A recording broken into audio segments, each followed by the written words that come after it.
Fog can do one thing better than darkness. It takes the world you know and squeezes it down until the edges cut you. Before I tell you the first one, quick warning. Don't try this at home. Fog and isolated roads are dangerous. If a story makes you curious, let it stay curiosity. I had been driving from Eureka toward the bay one night, the kind of long, stupid pull that makes your brain slow and your eyes sticky. Highway 101 between small towns turns into a string of dark, two-lane stretches where there's nothing to look at except the paint striping and the way your headlights fall into the gray. I was tired, which is part of why this still bothers me. When you're tired, you tell yourself stories to keep awake. You invent other cars. You imagine headlights turning into deer. You cope. That night, the fog rolled in like a wall. It came faster than I expected. 1 minute, the shoulder was visible. The next, the world was 20 feet deep and then nothing. My beams scattered into a white soup. The radio was muttered static, a song that couldn't pick a station and drifted between words. I eased the speed down, tapping my brakes every few minutes to remind myself I was actually moving. My phone's GPS said I was on 101. The line on the screen crept south, stubborn and unhelpful. At first, it was just road. Then, about the time I passed a mailbox with a rusted number I couldn't make out, I saw a figure on the shoulder. At that distance, with the fog, you get shape before you get detail. A darker place in the gray, a human silhouette folded against the higher grass. He, or she, stood with hands in pockets, head down, shoulders shrugged against the cold. There was something about the posture that made me think if I stopped, they'd look up and ask for a ride. I thought about pulling over, the old reflex of helping, because some things are more automatic than fear. I kept driving. Maybe it was the way the figure's head was tilted. Maybe it was the way fog can make a thing feel like it's closer than it is. I remember narrowing my eyes and air braking a little, thinking, I should have stopped. I drove past and didn't feel that relief you expect when you've done the right thing. Instead, I felt a little prickling on the back of my neck, like I'd missed my cue in a play. Then I saw him again. Not ahead, not behind. Directly across the road this time, on the opposite shoulder. Same posture, same dark mass against the taller grass. The fog had painted him in higher contrast. His outline was slightly more defined, the hood of whatever he wore hanging over his face. And then he raised his head. His eyes met mine. The first thing that hits when you lock onto someone in the fog is not the eyes themselves. It's the sense that recognition should not be possible. Your brain lurches, trying to count the improbable things. Same place twice, same posture, same hood, and now eye contact. For a second I did the rational thing. I scanned for headlights, for another car sliding past, for someone's flashlight cutting the mist. Nothing. No other glint, no reflective strips, no red tail lights smearing away. It felt like the fog had folded him into the road and left me alone with that face. I swore out loud. Not a loud curse, just a startled small sound that made my chest tighten. I wanted to accelerate, to pass that stretch fast and forget it. But the moment you decide to go fast in fog is the moment everything becomes wrong. You slow down, or you get reckless. I eased off the gas and my tires whispered on wet asphalt. He stepped into the lane. This is the kind of detail memory wants to smooth out later. The width of the shoulder, the timing between headlights and shadow. But I remember the way the hood sat heavy, how the shoulders looked like they were hunched to hide the neck. He stepped into the lane as if the fog had given him permission. I braked, hard enough for the ABS to kiss and hum and let me feel the road shiver. The car tilted forward. My hands were white on the wheel. There was no sound of someone running toward the car, no shout, no slap of a door. The fog swallowed action. Instead, the world locked into a still picture, the hooded figure near the center line. My headlights carving an oval into the mist, and that impossible eye contact again, like a camera catching me while I was unprepared. Then, behind me, something hit the rear of my car, not a bump like a fender tap. A solid, blunt impact that pushed the back of the vehicle down and made my entire chest lurch. My first stupid thought was that a truck had hit me. I checked the mirrors. Nothing. Behind me, white fog, no headlights, no echoing car noise. Just the residual vibration in the seat where the hit had traveled through metal and plastic. I put the car in drive and floored it. The fog swallowed my taillights. For a breath, the hooded figure was still in my rear view, a dark speck framed by hazy beams. And then he was gone. Whether he walked into the fog or was always an absence, I couldn't tell.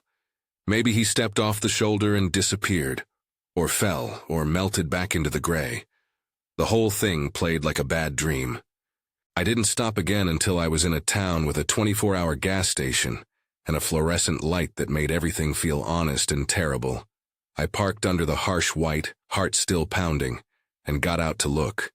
The rear bumper had a big dent across it, right where I felt the impact. It wasn't cosmetic dust. The metal bowed inward a few inches, like something heavy had struck it. No paint transfer, nothing scraped off from another vehicle. No stones embedded, just a clean, blunt indentation that told you force had met surface and stayed. I ran my hand along it. The metal was cold. My breath fogged in front of my face for the first time that night in a different way. The fog was outside, but my body was carrying its shape. I called the police. They asked the normal questions: location, description, time. I told them about the fog. I told them about the figure. They asked if I wanted to file a report. I did. An officer came out to look in the fluorescent light, nodding at the dent, taking pictures. He asked if I had any cameras, dash cam, phone video, anything. I did not. I told him I was tired. He suggested that maybe I had hit something and driven on. He pointed out the lack of paint. He shrugged the way people who have seen everything do. Fog messes with people, he said. Sometimes you think you see things. Sometimes people do stupid stuff out here at night. I am not a person who automatically imagines ghosts. I knew the rational explanations. Hallucination from fatigue, fog-reflected light making a shadow look like a person, a prankster in a hoodie who jumped on the bumper and then slipped away into the mist.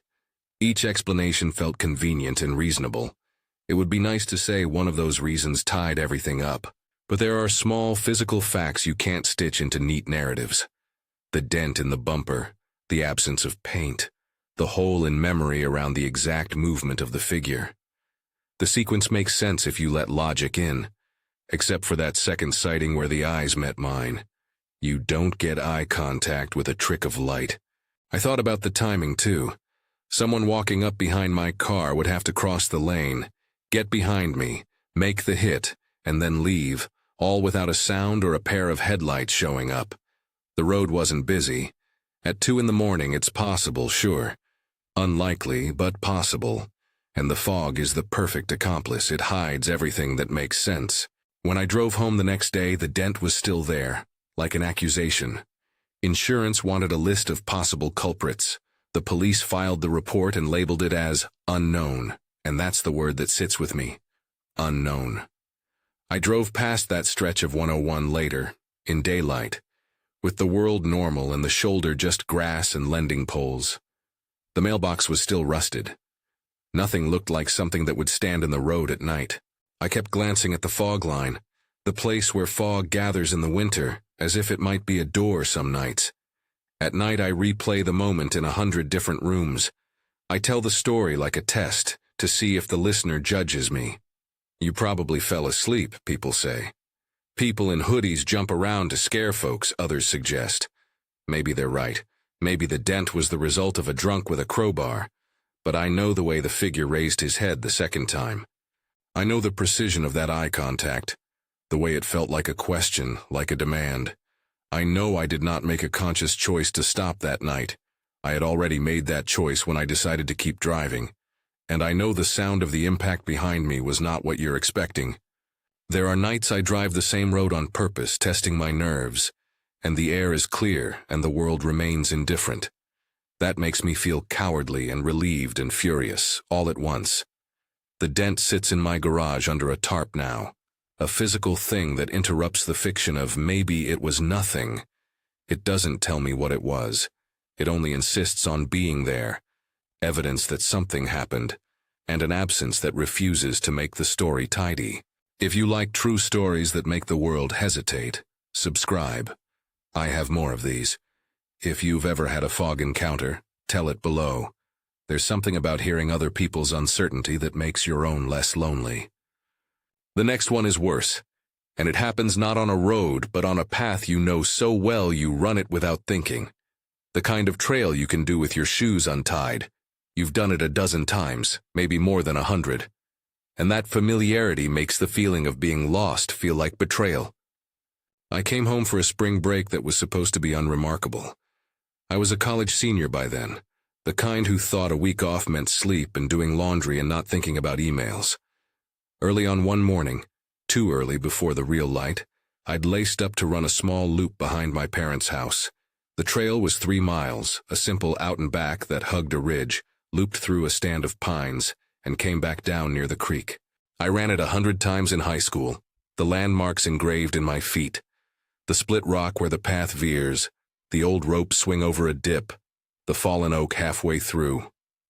You could almost run it with your eyes closed. That day, the fog sat low like a blanket across the valley. It made the familiar contours foreign. I started at a steady pace, shoes slapping the dirt, breath even. My watch said I was on pace. The air tasted like wet leaves and cold metal. The GPS on my phone, more out of habit than necessity, ticked along in the corner of my screen. The dot leapt forward, then stuttered. The map was a gray blur. The path line refused to line up with what my feet felt beneath them. At the first marker, I looked up and thought I had missed the turn.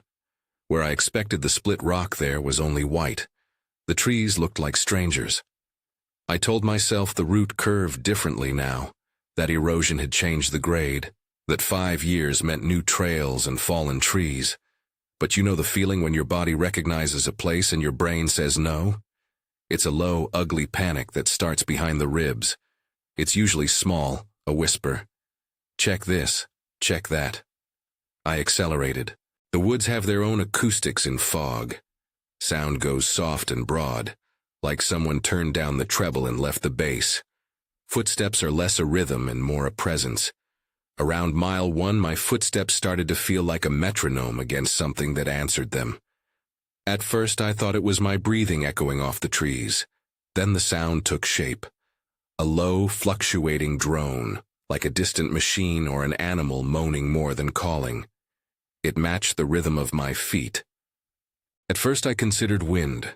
Fog often comes with wind patterns that make trees sigh. But the tree branches were still. The sound didn't come from the canopy. It came from everywhere, surrounding me.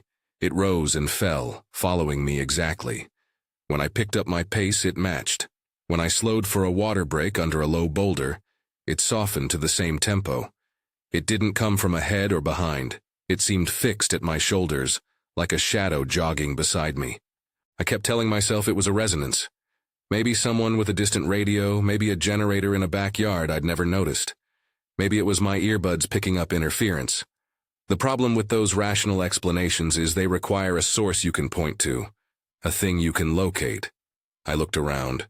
All I saw were tree trunks and the silhouettes of ferns, and somewhere beyond them the world dissolved into gray. At mile 2, the map on my phone betrayed me again.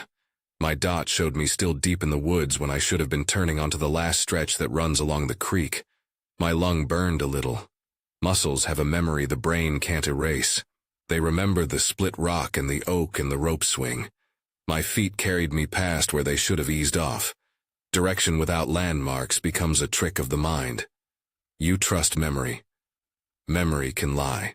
The drone seemed to slow when I slowed and quicken when I surged, like someone shadowing my gait. It was not a steady beep. It undulated, a low vowel of sound that made my teeth ache a little. I tried whistling to break the pattern, but the sound sat under my whistle, patient and unbothered, as if waiting for me to stop pretending. I knew the trailhead would come into view soon. I could almost see the house from a certain ridge on a clear day, a pale shape, the roof a sliver against the sky. Today the ridge was a plateau of fog. When you run enough, you get cocky about small things, about the comfort of muscle and the certainties of place. That arrogance dissolves when the familiar dissolves. I broke through the last stand of pines expecting to see the driveway, the mailbox, the faded porch light. Instead, I stumbled into a clearing and froze. There, beyond the last line of trees, stood something that did not belong. It was a vertical absence the size of a tree and the shape almost human. It swayed very gently, like tall reeds in a soft wind, though there was no wind. It was darker than the fog around it, as if the fog layered itself over and the silhouette drank the light. I remember the immediate ridiculous list of things my brain offered in the first seconds. Billboard, leaning telephone pole, a tree with a long broken branch, but none of them fit. This was too tall, too smooth in its motion to be any of those. It moved like an animal that had decided to be still. The sound stopped. For the first time since the start of the run, the hum cut out like someone had closed a door. Silence in fog is not empty. It's tight and thick and pressing. My chest seemed to compress with the stillness. The clearing smelled like wet earth and old pine, but the smell was secondary, as if some other sense had taken precedence.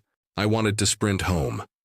Instinct said run, but my legs were gelatinous with the kind of tired that comes from insistence, not exhaustion. My hands felt cold and damp even though the air was only mildly moist. I remember thinking, if I take one step, it will know. It's a thought that is pure panic masquerading as logic. I inched forward. It did not move. It did not react. It simply stood and swayed in a way that made your neck want to bend sideways to follow it. I tried to read a shoulder line, a head, any semblance of posture that would make it comprehensible. The silhouette was impossibly, stubbornly tall, too tall for any person I have ever seen in person. The height wasn't right. The proportion wasn't right. It felt like you had put your hand into a picture, and the pixel edges trembled with wrongness. I ran. No, that's not precise. I bolted. My feet slapped the path and the drone returned, slotting perfectly back into that running tempo like it had never stopped. The trees blurred. Sound and motion found their old rhythm. I did not look back until I crossed the driveway, and a porch light snapped on in a neighbor's house, and the world rearranged into simple things: cars, pavement, a mailbox. Only then did I glance over my shoulder, sweating and breathless. The clearing was empty. The reed-like sway was gone. The air behind me was just air. There was no indentation in the grass, no sign that something massive had been standing there. There was no trace of footsteps leading into the trees. The only thing that stuck with me was the weight of the silence and the way the sound had followed my pace like someone with perfect timing. That night I lay awake, replaying the run like you would a test you failed. Each time my brain offered an explanation: optical illusion, fatigue, some sort of tree movement that looked like a form, a prank engineered by friends who knew the trail.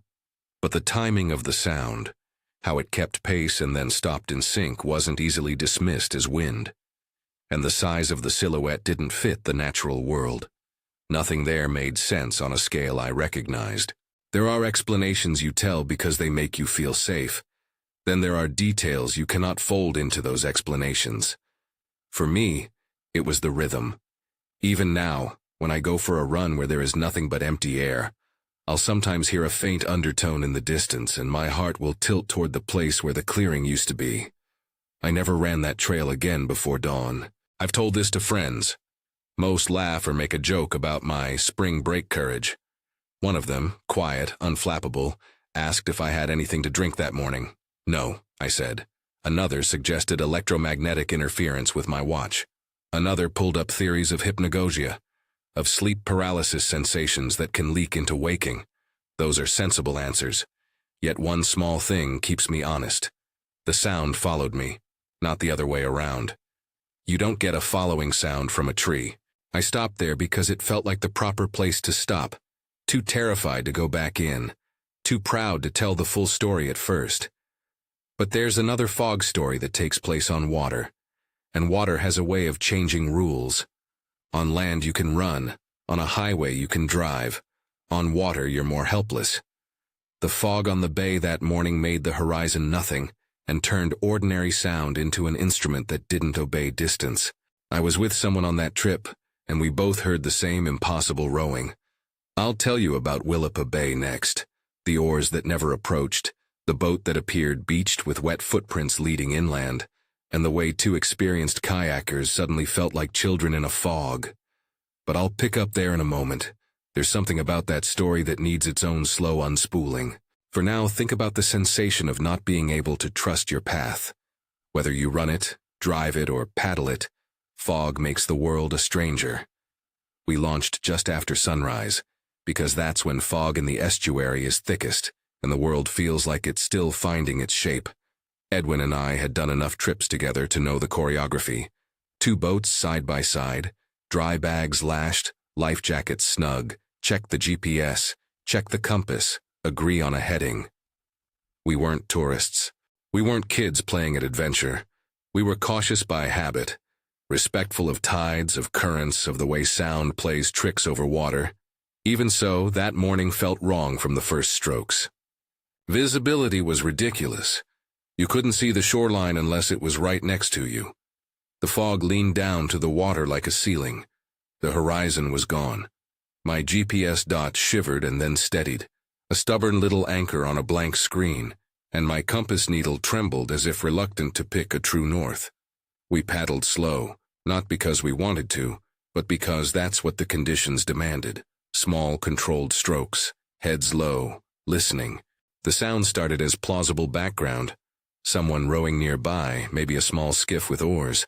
The kind of soft slap you hear when another boat is half a mile off. At first we both glanced the way you glance at traffic on a busy river, expecting to see a dark hull cut through the mist.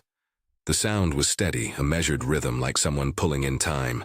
Splash, pause, splash, pause. It could have been a rowboat, and it could have been a kayak, and it could have been nothing more than our brains making order of random water noises. Edwin voiced the obvious.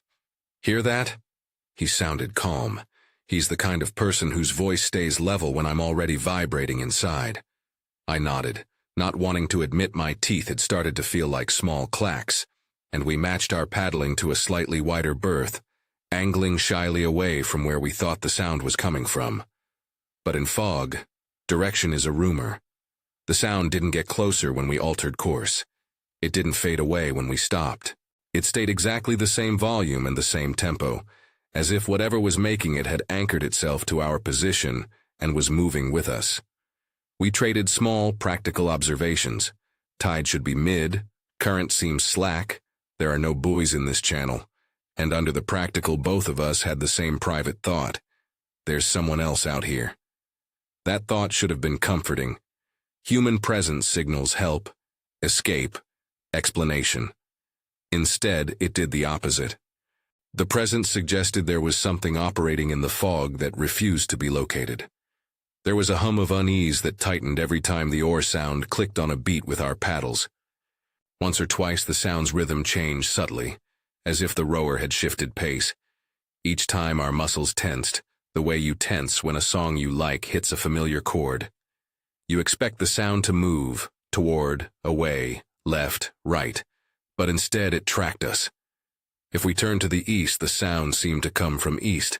If we back-paddled to let it pass, it matched the backstroke. It never closed the gap. It never widened it.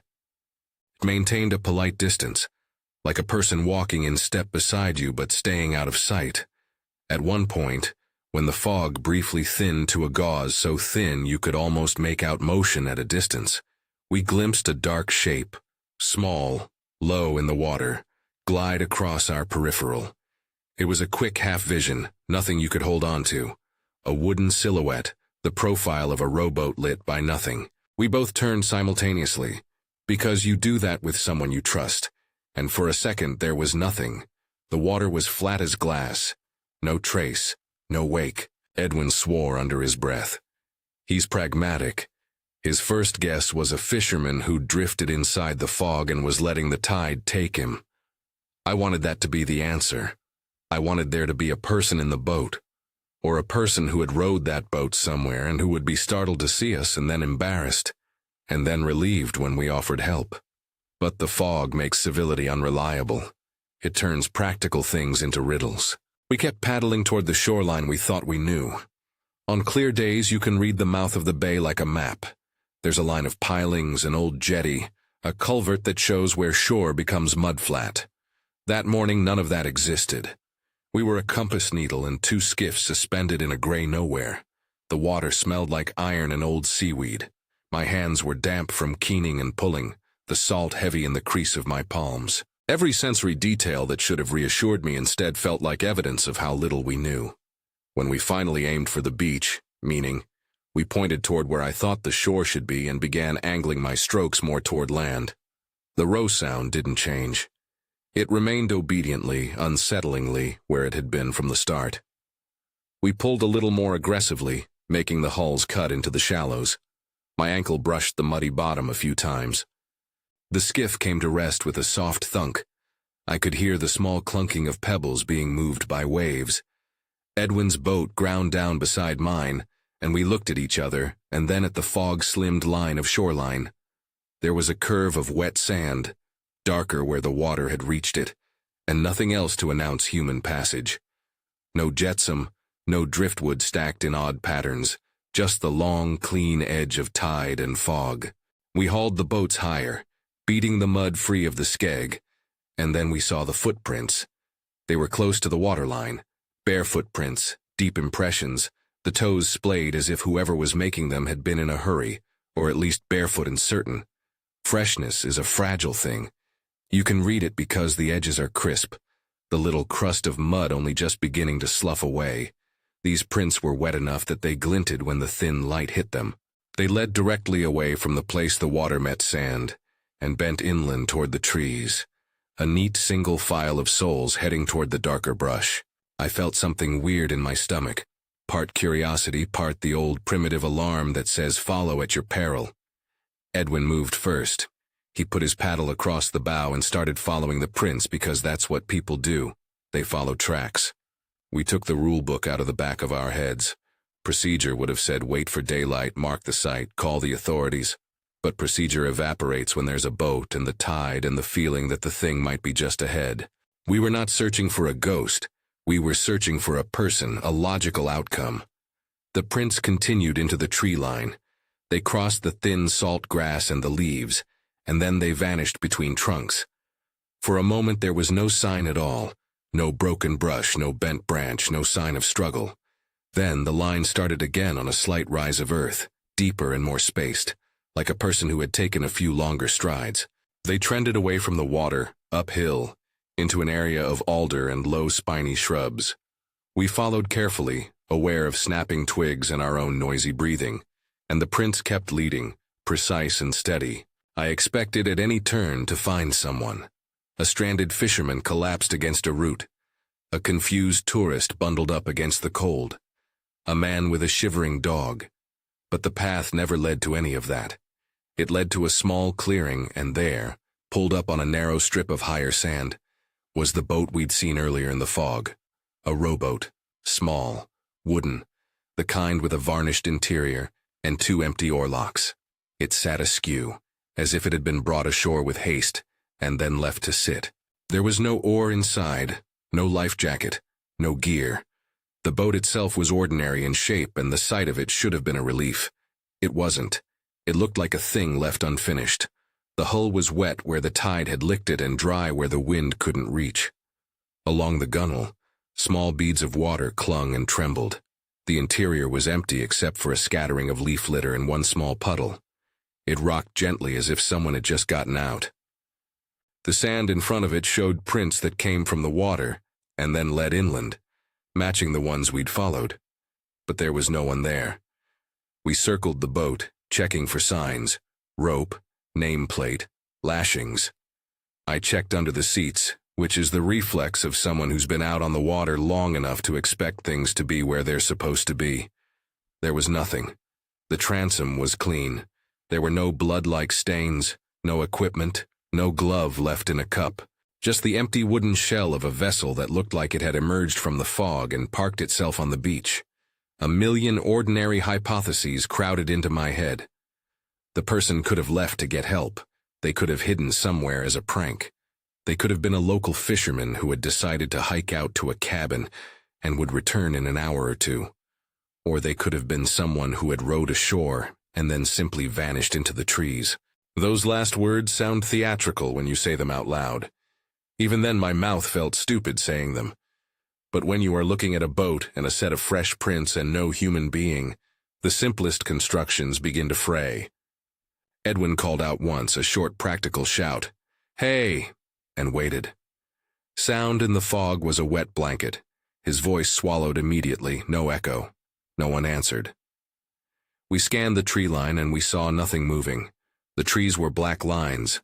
The underbrush was a flat, textured darkness.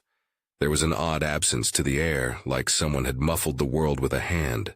We made a decision that would irritate later, I suspect, which was to follow the prints a little deeper. We wanted to find whoever had left them, more than we wanted to be right.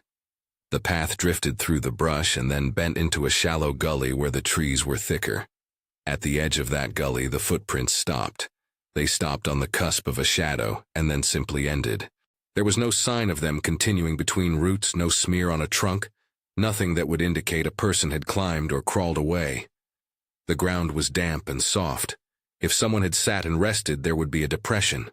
If someone had left the prints and gone off at an angle, there would be drag marks, scuffs, anything to betray movement. There was nothing. Just a line of fresh prints that ended like a sentence with no punctuation. We stood there, facing this abrupt end, and I remember thinking of all the explanations people give for weird things. Tide washed them, wind erased them, an animal ate the trail. None fit cleanly. The tide didn't reach that far inland. Wind doesn't erase prints left in dense underbrush. Animals make messes and scatter marks. This was precise, single file, intentional. We looked at each other and both of us felt the same small, disobedient cold. The kind of cold you get on the inside, not the skin. Maybe that's the fog seeping through cuffs and bones. Maybe it's the tiny fossil of fear that lodges in your ribs.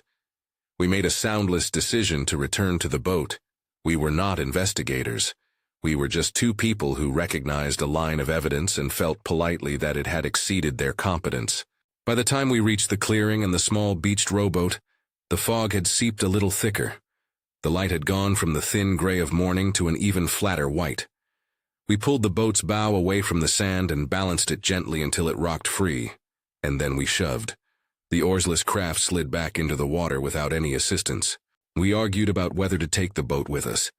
It was valuable, a nice old thing, and by rights we could have hauled it into the shallows and brought it with us as evidence. But there are rules to harbor etiquette and to not remove other people's property. We stood there arguing about hypothetical consequences until the fog pressed in and the noise of the world thinned to a perceptible hum, and then practical instinct nudged us. Get off the beach. We were two small vessels and we were exposed. The idea of staying until the owner turned up felt suddenly reckless. We paddled away from the shoreline with an odd, guilty reluctance, like thieves who are also anxious witnesses. I kept turning in my seat to look back at the beached boat, where it bobbed in the shallow water, alone and waiting. The prints trailed away behind it into the trees like a promise broken. When we reached open water, the fog did that thing it does where it briefly thins and allows your eyes the mercy of a glimpse. The boat was there, small and empty, and for a moment beyond it there was nothing but a vast gray expanse. Then the fog closed like a lid. The rowing sound resumed its precise timing. It tracked us for the rest of the way back to the put-in. It remained outside the radius of sight, an invisible cadence both companionable and menacing. We told each other varying stories on the way in, all sounding weak in the fog. Maybe they'd left to get help and were 10 minutes down the road. Maybe there was a shack in the trees where they'd gone. We were looking for comfort in contingency, in the things that would allow the scene to be prosaic. But you can't force the world into being ordinary by saying plausible sentences. The world does not rearrange at your insistence. Back at the launch, we pulled our boats onto the ramp and stood facing the water, the sound of gulls distant and ragged. Our hands had salt in the creases, our shirts smelled like bay. We debated whether to call someone official, Coast Guard, park rangers, the county, and then balked. Who do you call for a beached boat and an absence? The voice in the back of your head that knows how systems work said, file a report, give a description, let someone log it. But there's also a voice that knows how reports taste to authorities, like a stack of thin paper and a shrug. Edwin went to his truck and found there was no cell reception for a clean call. We drove up to the road to look for a payphone like idiots out of an old movie, because some instincts are just theatrical. We made a few calls eventually, left messages, and the people we reached scribbled down the details in a way that felt perfunctory. I don't want to say there was apathy. I want to say there was a distance that comes from people who expect the strange. The recording on the line told us to wait. We waited for a call back that came hours later with questions and a polite request to send photos. The photos were grainy and gray and unhelpful, as images taken in fog must be. No one ever identified the boat. No one ever matched the prints to anything. The best anyone could say was that small wooden skiffs get used by fishermen and recreational rowers, and that people sometimes abandon boats when tide or weather turned dangerous. Those are reasonable points. They are also entirely insufficient to explain the abrupt end of a line of fresh barefoot prints. We did find one small thing that lodged like a splinter in my memory. The inside of the boat smelled faintly of a perfume that neither of us could name. It was not a smell of fuel or fish. It was subtle, saline but floral, like someone had carried the ocean in a sachet together. Smells can be tricks. They can be a brain's way of stitching a narrative, or they can be proof of human touch. I don't know which it was. For days after, whenever the fog moved inland and the world softened at the edges, I found myself thinking about that line of prints that ended without explanation. It is strange how the brain chooses its puzzles. The highway dent was a hard fact, metal and dent, a thing that could not easily be argued away. The clearing and its silhouette was a memory that thrummed with motion. The beached boat and the vanished footprints were an event that left a shape you couldn't fit into ordinary reasoning. Among friends we argued through possibilities. Prank? Conceivable, someone with a boat and an inclination to scare. But why abandon the boat? Why leave no gear? Why leave barefoot prints leading inland? Maybe the person walked to a safe place and hitchhiked home. Maybe the person met someone in the trees and left quietly. Maybe there's a local homeless person who sleeps in the brush and comes and goes. Each answer slides into plausibility, and then slaps us with the unanswerable detail. The prints stopping. I have tried to look at the world like a mechanic. I have tried to trace line of cause and effect and find the simplest chain. The simplest chain never fits cleanly. Fog is the common thread in all three stories. Fog that breaks the edges of whatever you rely on. It does not invent. It erases landmarks and allows misperception. It can hide a hazard, and it can shelter a prank. It encourages the mind to fill gaps with the nearest narratives it knows. And yet there are things that remain stubbornly physical. A dent in a bumper that cannot be fully chalked up to sleep. A silence that collapses the soundscape of a familiar trail. A boat beached with a line of prints that simply stop. Those are the details that make you sit up late and check the locks. I don't claim to have answers. I have stories, which is something different. Stories are the way we keep company with the unknown, the way we invite other minds to press their faces to the glass and consider what might look back. For me, the fog is now always both a mirror and an accusation. It shows me the world reduced, the familiar rearranged, and it asks if I will trust my senses when they're asking back.